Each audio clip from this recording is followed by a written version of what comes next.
Ogende bweru olagawa bakufuga bubi kyoba eggwanga lyo bbinyo mbolaga bwe ogenda bweru nyoka amazi olagawa tugenda mbulumbo fuluma ggwanga mwagala kummanyiira tugenda kulonda mumufuluma ggwanga mulagawa katana nalonda mulekade tumanyiira nammwe kakati ebigambo ebyo byayogerwa Don Chris abamanyi obulungi twamukolako emboozi nyingi mu kaseera we yaddukira mu ggwanga Uganda ng'amaze okuba abantu ku mutwe ensimbi eziwererako ddala nga yeerimbika mu kubatwala ebweru w'eggwanga okukuba ekyeyo. Don Chris ono yayigibwako wano poliisi n'atuuka ebweru w'eggwanga eyo n'atandika okubeera ng'ate avuma bubi nnyo abo abaali bamuwadde ku ssente ezaali zirina okuba nti zibatwala ebweru w'eggwanga okunoonya emirimu. Kakati ono we twogerera ng'ali mikono gya poliisi oluvannyuma lw'okukomawo mu Uganda wakati mu lukujjukujju n'obutamanyisa ggwanga nti oba oliawo mwali officially kyaddaaki poliisi ekakasizza okukwatibwa kwa Don Chris era nga ono yamukwatidde mu mabaala oba yamukwatidde mu bbaala ng'agezaako okusaasaanya ezimu ku Afrika eziri eyo kumpi mu kawumbi n'okusoba ze yanyaga ku bantu ng'abawuddiisa okubatwala ebweru w'eggwanga okukuba ekyeyo nga yeerimbika okuyita mu kampani eya Skypins Tours and Travel. Kazije nkuwa emboozi eno mu bulambulukufu bwayo amawulire ge tufuna oba eddagalaga nti omukama ow'ettolo oyo Nyimba Kabamba Iguru avudde mu bulamu bw'ensi eno naye afenga omukutu Vika Exclusive okusinziira ku information eviiridde ddala mbakulu abali ku lusegere lwa Kabaka w'ettolo bategeezezza nti amawulire gano si matuufu era naffe tuzze okugakuwa tukubuulire newa oba oliawo sources ezikakasa nti omukulu oyo Kabaka wa Ttolo oyo Nyimba Kabamba Iguru akyalina obulamu yeetaaga ssaala zammwe. Katujje emboozi eyo naye tugende maaso n'okubeera ng'ate tugikuyisizaamu mu bufu obufaanaganako bwe butyo. Kakati omutume David Kabanda naye avuddeyo olunaku olwaleero kyaddaaki atuusizza obubaka bwa mukama we CDF General Muhoozi Kainerugaba obw'okulaba nti ensonga ya mukoddomi we omukulu Odrek Rabogo agikoonako era attaanyiza mu lulimi Oluganda ffenna lwetegeera obulungi obuzibu buli luddawa. Omutume David Kabanda agamba nti mwami Rabogo ensimbi z'omuwi w'omusolo nnyingi zaafiiriza eggwanga era ng'ono obulyake naye bungi bwatuddeko era nga yeerimbika mu kifaananyi ky'okubeera nantakwatwako. Munajjukira twabakoledde story ennaku olw'ejjo ne tubategeeza nti personal assistant wa mwami Rabogo yakwatiddwa oba yakwatibwa omuduumizi w'eggye ly'eggwanga n'amuteeka mu kifo ekitannaba kubeera nga kitegerekeka ne gye buli kati.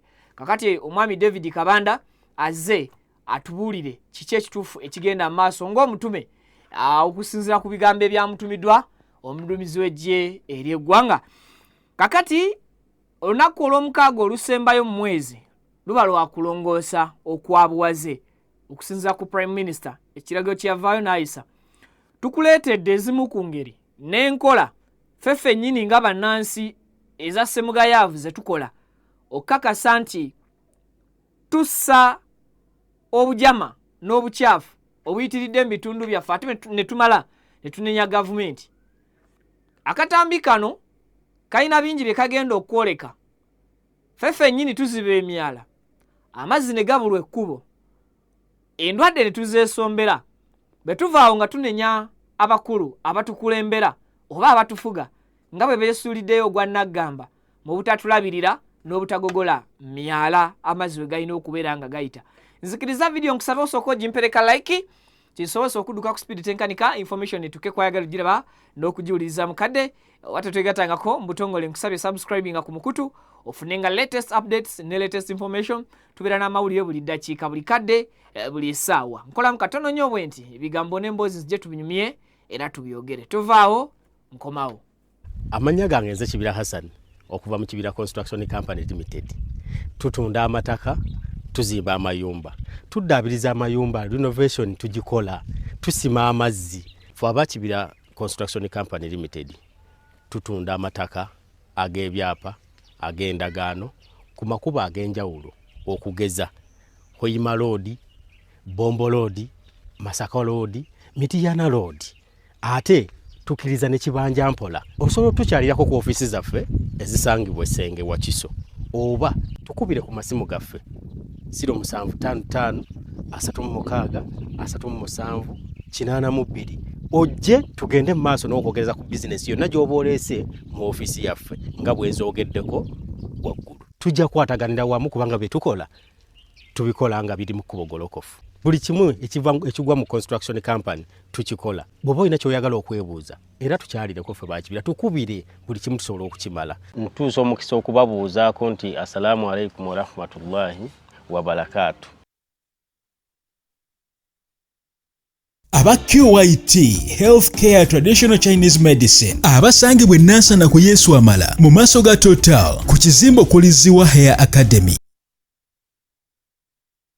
Bakutegeeza nti weebali nnyo okujjanjaba endwadde ez'enjawulo omuli asthma, sukaali, fibroids, ssenyiga w'ekibumba, hepatitis A, B ne C, abasajja n'abakazi ab'enyooma mu nsonga z'obufumbo, abaludde okufuluma, kiyite constipation, omugongo oguluma, amagumba agakumeketa, alumizibwa mu nnyingo n'endwadde endala nnyingi. Balina ebyuma ebikebera endwadde mu buli kitundu kya mubiri eby'omulembe wamu n'abasawo abakugu mu kujjanjaba. Ate jjukira nti bataddewo promotion ng'okukebera omubiri gwonna kwa siringi $3 zokka. Kale yanguwa ofune obujjanjabi obw'omulembe. Anti obulamu bugagga okumanya ebisingawo ku bino bakubire ku 0764 636.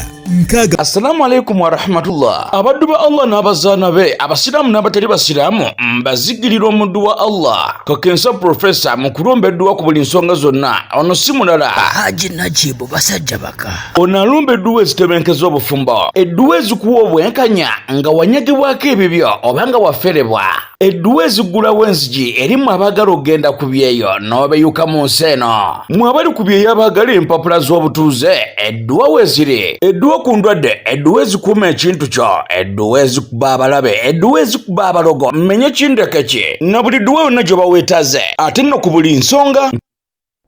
Kale tubaanirizaako ku Mukutu Viki Exclusive ngemusinzidde okubeera nga mutugoberera n'okubeera nga ate mutwoleka amatu n'amaaso. Nze Viki nsinzira buterevu ku Mukutu Viki Exclusive era mbalamusaako kakati okuviira ddala ndowooza ssaawa nga 6 olunaku olwaleero wabaddewo amawulire agatambuzibwa agalaga nti Kabaka w'e Tooro Omukama oyo Nnyimba Kabamba Iguru nti avudde mu bulamu bw'ensi eno. Amawulire ago gasoose ku apiyalinga ku mikutu emikwanira wala egy'enjawulo era ng'obubaka obubuze busaasaana nga bulaga nti Omukama w'e Tooro afudde oba avudde mu bulamu bw'ensi eno. Nagalabye n'ennyongera okwagala okukola okunoonyereza okakasa obanga kituufu Omukama owa Tooro avudde mu bulamu naye mpaka Katikkiro w'Obwakabaka obwa Tooro wavuddeyo n'agenda maaso n'okubeera nti ate abuulira eggwanga ekituufu. Okusinziira ku official ekisando ye omukulu Calvin Armstrong Lwamire Akik ng'ono ye Katikkiro w'Obukama bwa Tooro avuddeyo n'ategeeza eggwanga nti eri Abatooro bonna n'eggwanga lyonna okutwaliza awamu bategeeza ne sekutegeeza yenna nti Oweekitiibwa Kabaka oyo is currently in critical condition, ekitegeeza nti omukulu Kabaka wa Tooro oyo Nnyimba Kabamba Iguru akyali mulamu naye ali mu mbeera enzibu ennyo eyo gye bayita critical condition oba embeera enzibu ddala. Mu byobulamu omuntu aba tali bulungi n'akamu n'akeddagala aba yeetaaga essaala zaabo abamufaako aba yeetaagira ddala essaala n'obusaasizi obw'omutonzi okwosaako n'okukola obukubirire ennyo eri abasawo ababeera bakola ki ababeera bamufaako. Kakati n'Obwakabaka obwa Tooro ku mukutu gwabwo oguli official nabo bavuddeyo ne bateekayo obubaka obukakasa nti ono akyali mulamu newankubadde embeera gy'alimu mbi yeetaaga kubeera ng'ate asaasirwa mukono gwa Katonda naffe okubongererako essaala.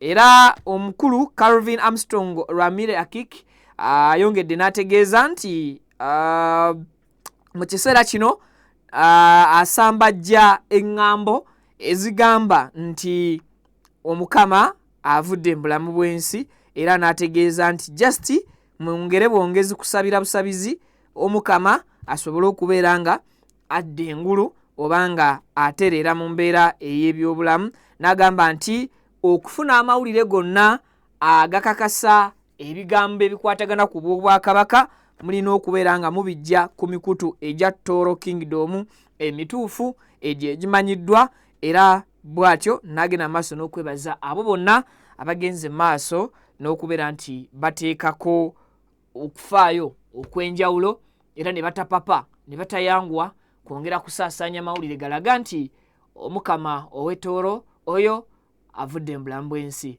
Tukusabira okubeera nga ate osuuka nga bwe gwali ku Muterega Ronald Muwenda Mutebi wano mu Buganda, Ssaabasajja Kabaka waffe bwe yali afunye akaseera ak'okusoomozebwako obulwadde, twayongera kumuteeka mu mikono gya Katonda na kubeera nga tusaba omutonzi amusuuse, amwongere amaanyi and of course amuwe obuwangaazi.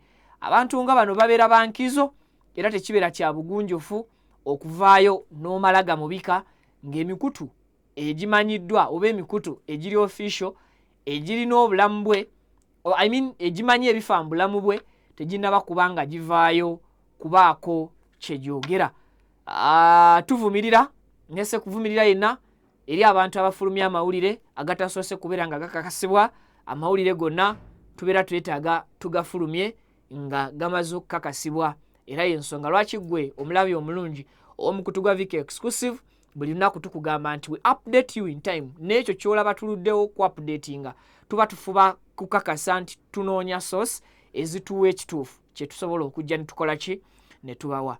Twongedde okusaba naawe agoberera osse omukama oyo musaala asobole okuba nga ate asuuka bulungi nnyo nnyini ddala.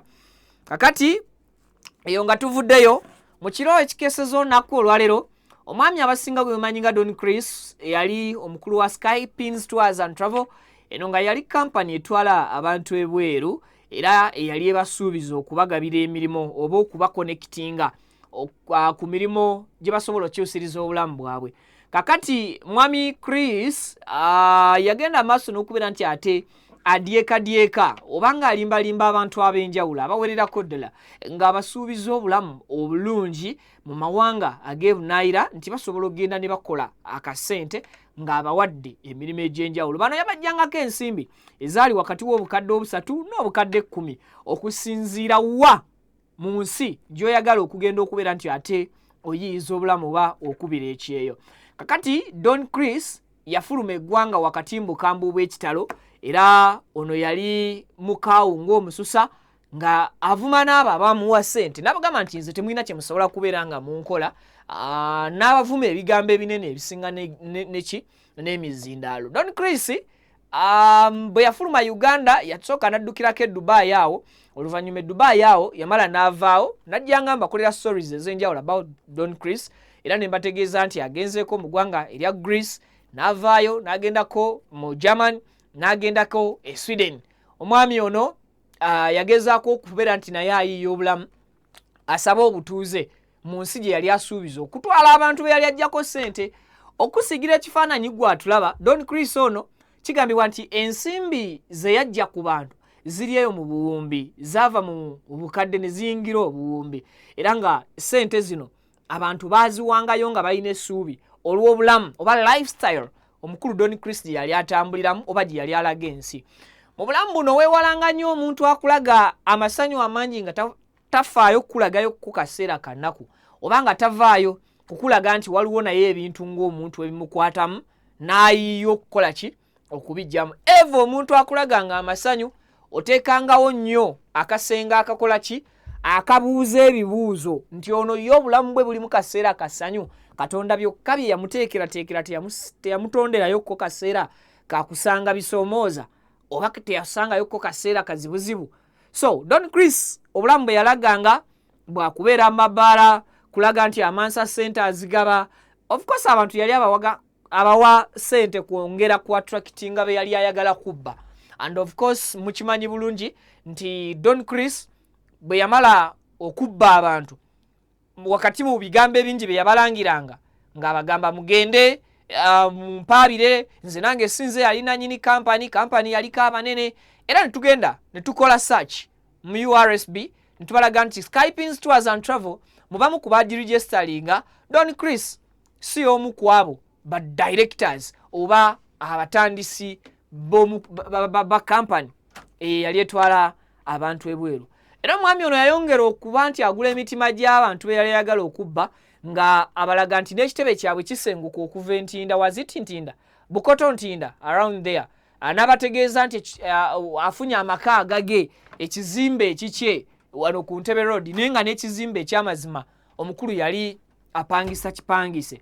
So Don Chris Kyaddaaki yakwatiddwa mu bufu obufaanaganako ko bwe butyo era nga mu mbeera eyo bamusanze mu bbaala emweza naawo abasirikale bamuguddeko. Ono yali yakomawo mu Uganda nga yakomerawo mbukujjukujju yali teyadda official nti ategeeze ensi nti nkomyewo. Jukira ono yabagamba nti talina nasuubiri komawo Uganda mu bigambo byali ayongera okubeera nga akola ki nga akkaatiriza nga ayanukula oba nga avuma abantu abaali bamubanja ensimbi. Kakati omwogezi wa poliisi mu Kampala n'emiriraano omukyala Rachel Kawala avuddeyo n'ategeeza nti ono Don Chris yakwatiddwa era ebigambo by'okukwatibwa kwe byonna omukyala Rachel Kawala abitugambye. Katumbawe abakonfamingire ensonga za Don Chris. Emiriraano ekutte Asiimwe Christian amanyikiddwa nga Don Chris ono eyali director wa company eyavaawo eyali etwala abantu ebweru eya Skypins ng'ono akwatiddwa ku misango egy'okujja ssente mu bantu ng'akozesa olukujjukujju nga Don Chris yakwatiddwa ssaawa 8 nga bukya nga 27 omwezi ogwa August ku bbaala mu Zana mu Makindye Ssaabagabo mu district ey'e Wakiso nga okunoonyereza kulaga nti wakati wa 2022 ne 2025 kigambibwa nti suspect yasuubiza abantu emirimu mu Canada, mu UK, mu Qatar, mu Dubai n'ensi endala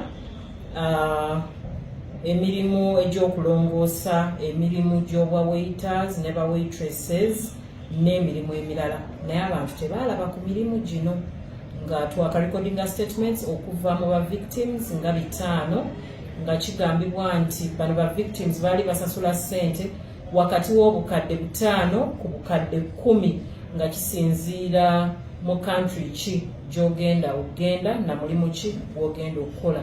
Nga bwe twogerera Don Chris ono tumwina mu kaduukulu kaffe ng'ajja kuba asimbibwa mu mbuga z'amateeka nga bwe wabeerawo yenna eyaferebwa mu ngeri eyo nga era yali akolagana ne company eya Skypins tumusaba information eyo agireete wano ku Kampala Metropolitan Police oba ku poliisi emuliraanye.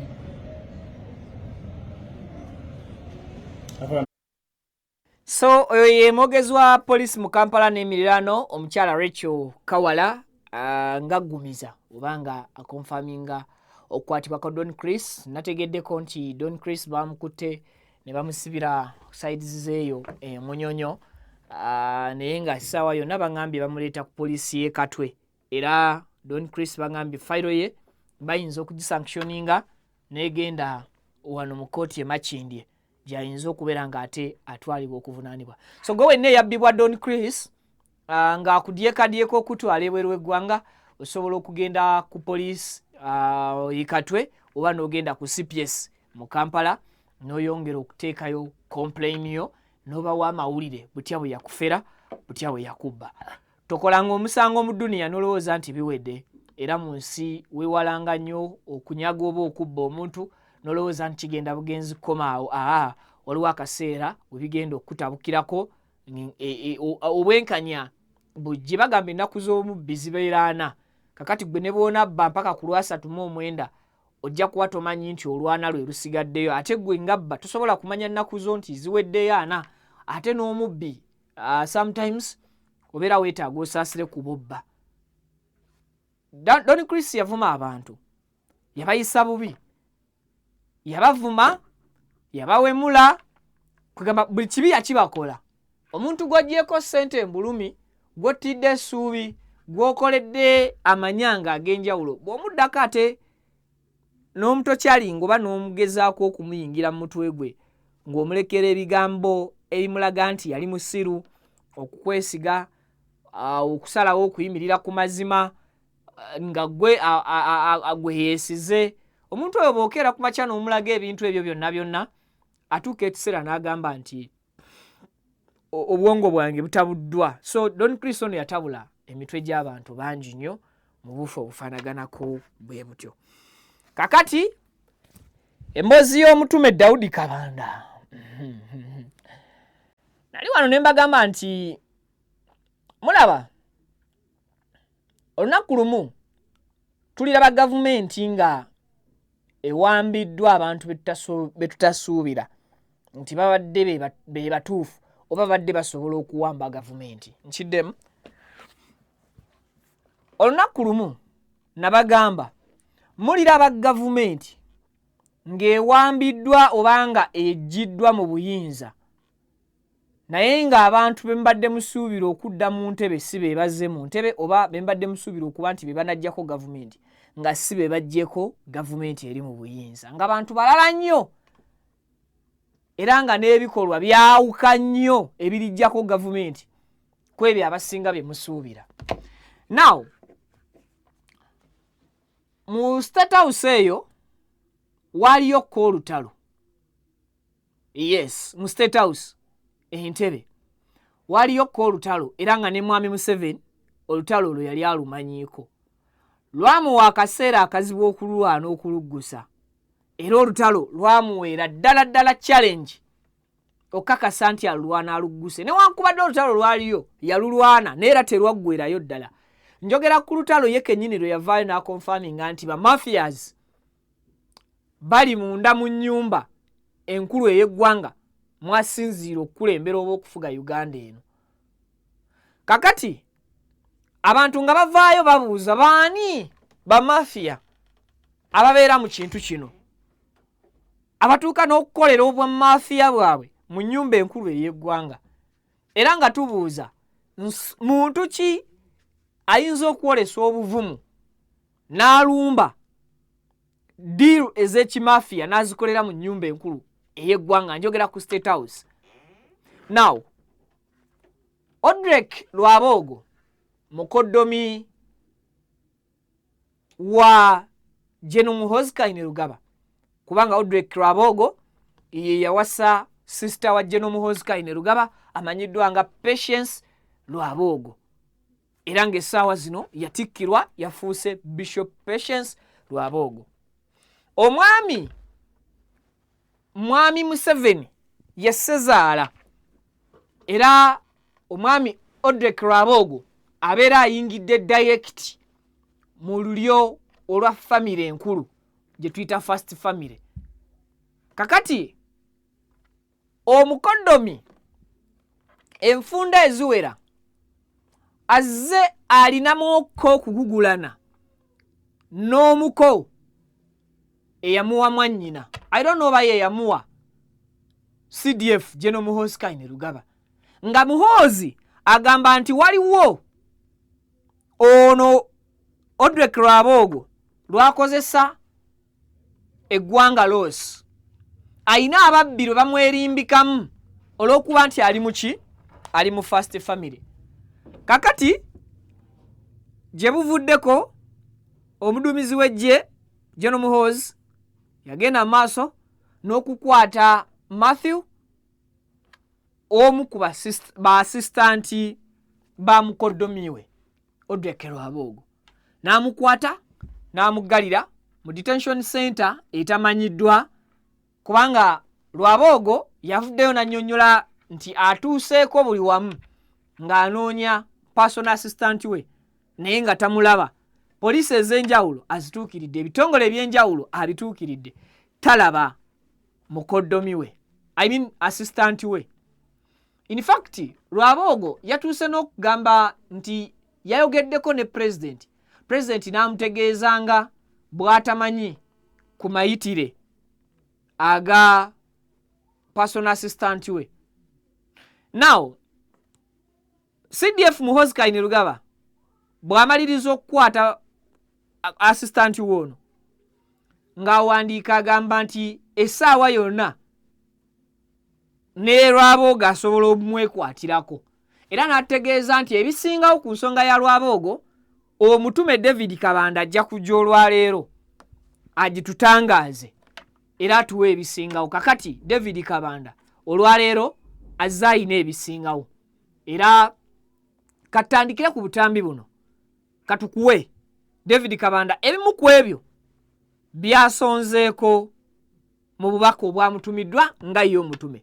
Akatambi kaakano katukafune. Tegeeza nti kino kikyali kituuza okulwanyisa obuli bw'enguzi bwakakola ki bwakatandika. Ate mwagala omutume nsumulule iba buli sumulule bawulire wano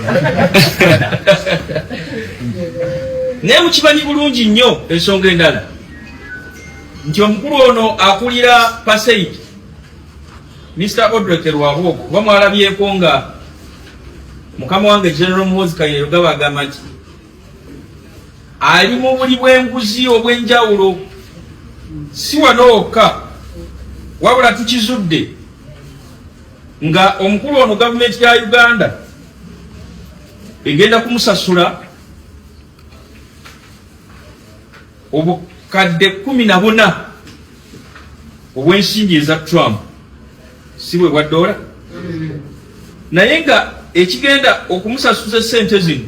Si wono Odrek Lwabogo tufunye amawulire nti abadde agenda mu mawanga ag'enjawulo, mwana wattu ono n'alonda abambasada be aba Paseid, ambasada wa Paseid Trade Nigeria, ambasada musajja w'amaanyi, ambasada Botswana wa Paseid. Kyokka eyo nga waliyo embase yaffe ya Uganda wandisuubidde nti ne ministry ya trade erondayo ba trade atachi ne defense einayo defense atachi bwandi wetaagisiza omulimo gwonna ogwetaagibwa okukola. Nze ndowooza minister wa foreign affairs oba foreign affairs yandibadde eronda omuntu n'avunanyizibwa ku nsonga eyo mu nsi eyo ey'enjawulo, naye omukulu ono ye alonda bambasada n'atuuka okugenda n'amiitinga aba senators mu America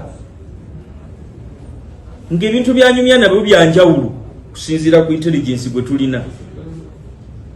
Kyeyabadde ajja ebintu bino byengenda okwogerako ono byatwala Sudaani ngeri ki?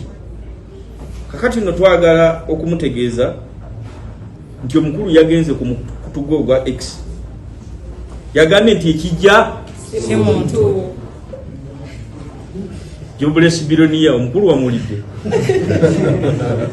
Omukulu yagambye nti kino ekijja si muntu.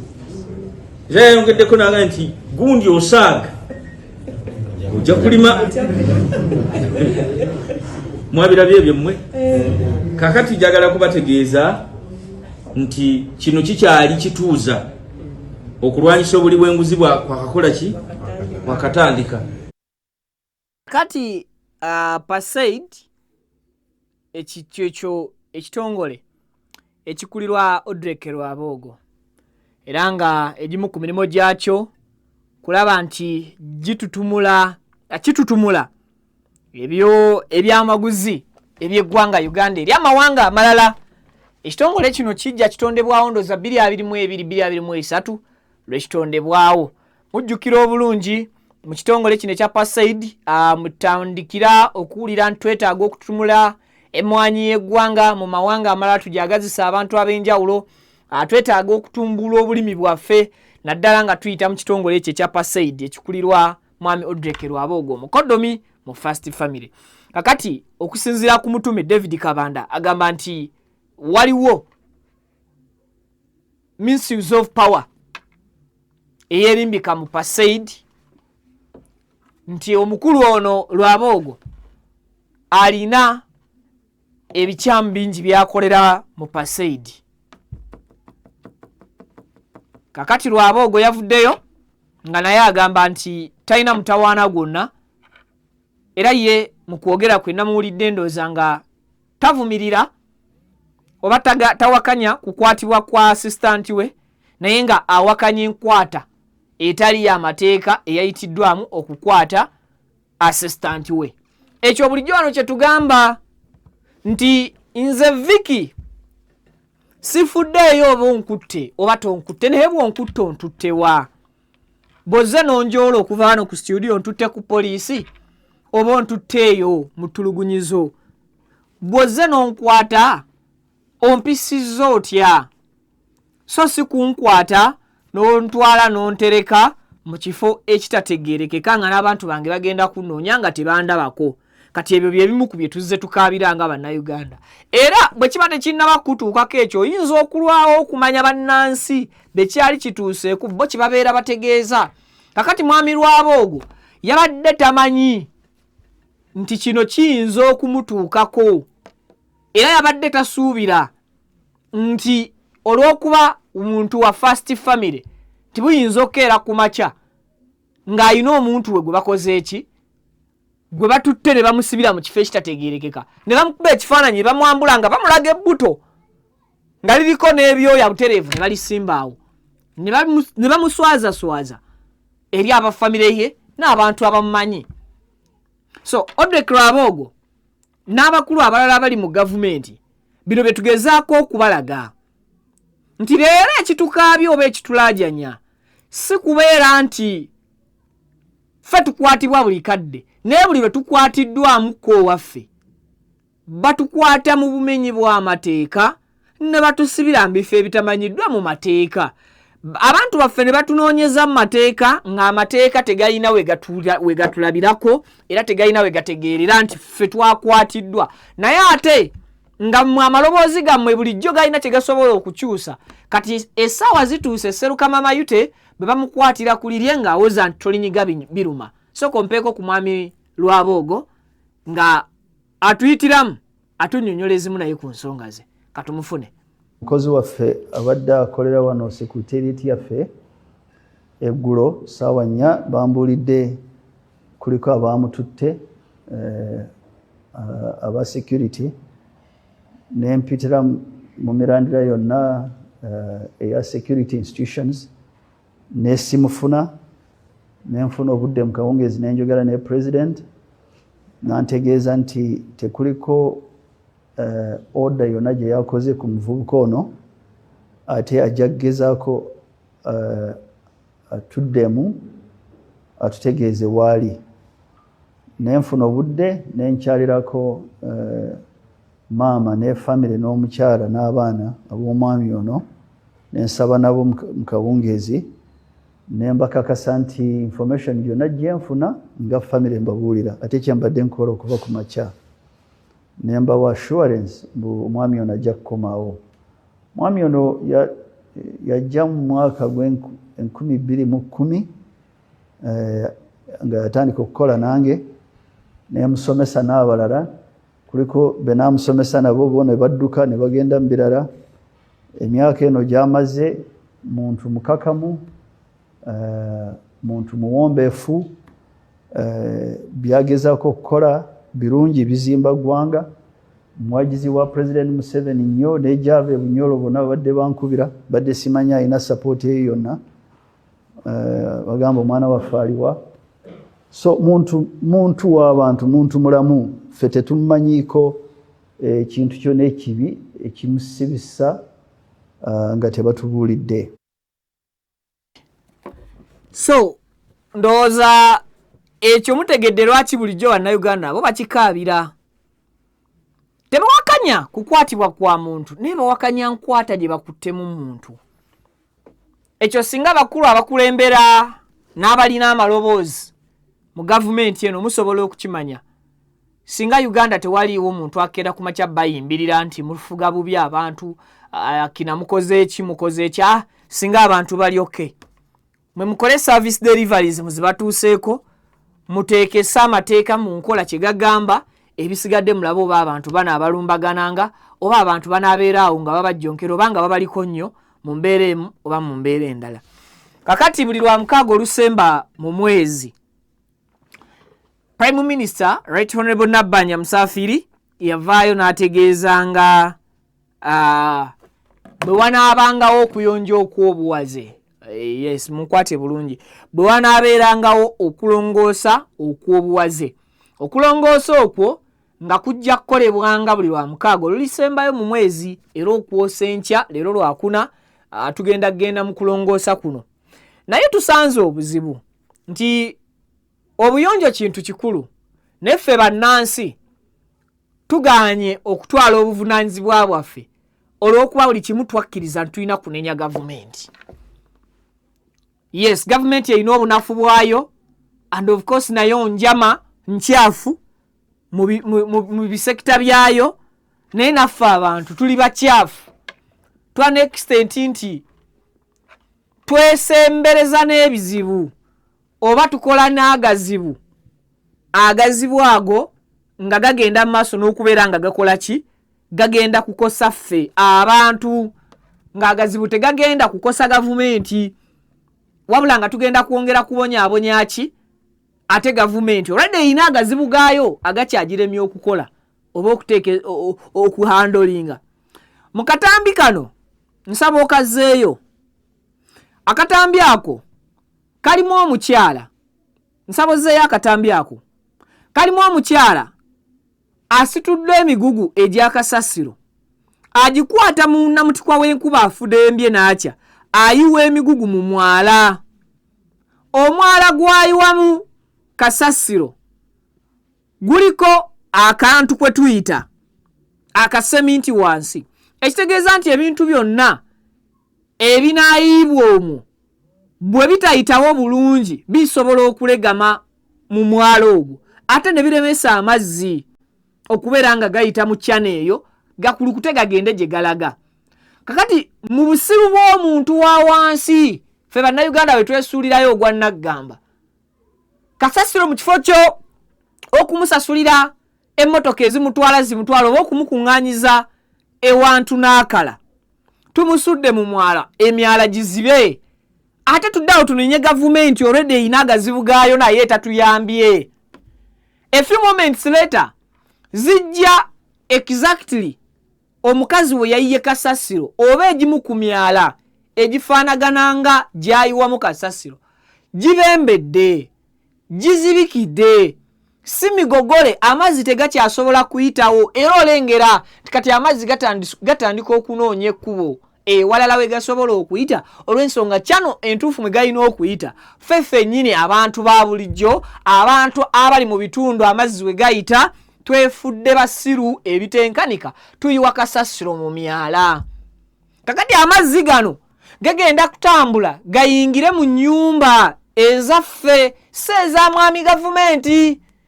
Oli gwe tukubira omulanga osange nga amazzi gayingidde mu nnyumba gakwonoonedde ebintu, naye nga neibawo ye yagenda maaso n'okuba nti ayiwa kasasiro mu myala.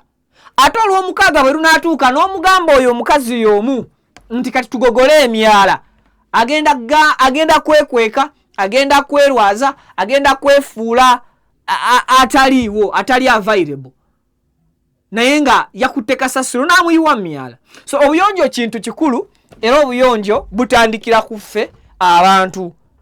Tewaliiwo agenda tukubiriza kubeera balamu, kuleka ffe engeri gye twagalamu bulamu.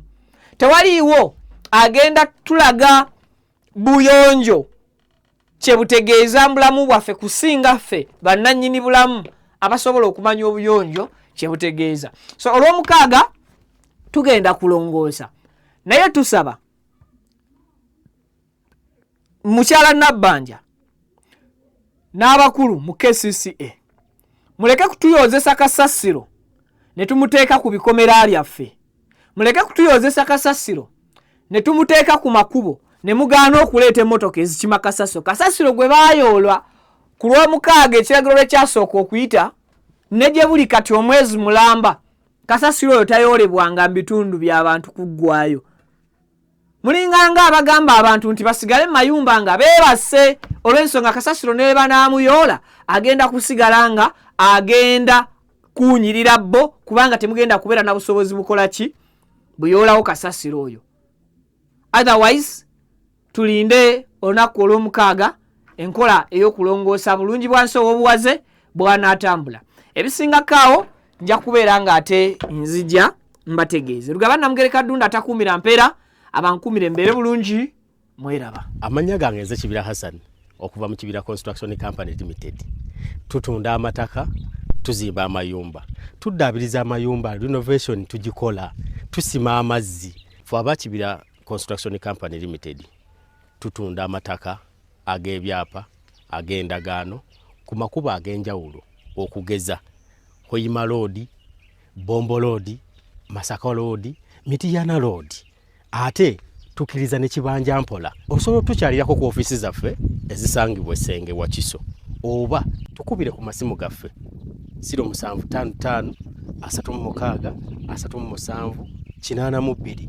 Ojje tugende mu maaso n'okwogeza ku bizinesi yonna gy'oba oleese mu ofisi yaffe nga bw'enzoogeddeko waggulu. Tujja kwataganira wamu kubanga bye tukola tubikola nga biri mu kkubo golokofu. Buli kimu ekigwa mu construction company tukikola. Bw'oba olina ky'oyagala okwebuuza era tukyalireko ffe ba Kibira, tukubire buli kimu tusobola okukimala. Mutuusa omukisa okubabuuzaako nti assalamu alaikum wa rahmatullahi wa barakatuh. Aba QYT Healthcare Traditional Chinese Medicine abasangibwa Nansana ku Yesu Amala mu maaso ga Total ku kizimbo kuliziwa Hair Academy bakutegeeza nti weebali nnyo okujjanjaba endwadde ez'enjawulo omuli asthma, sukaali, fibroids, ssenyiga w'ekibumba, hepatitis A, B ne C, abasajja n'abakazi ab'ennyoma mu nsonga z'obufumbo, abaludde okufuluma kiyite constipation, omugongo oguluma, amagumba gakumeketa, alumizibwa mu nnyingo n'endwadde endala nnyingi. Balina ebyuma ebikebera endwadde mu buli kitundu kya mubiri eby'omulembe wamu n'abasawo abakugu mu kujjanjaba. Ate jjukira nti bataddewo promotion ng'okukebera omubiri gwonna kwa siringi 3 zokka. Kale yanguwa ofune obujjanjabi obw'omulembe. Anti obulamu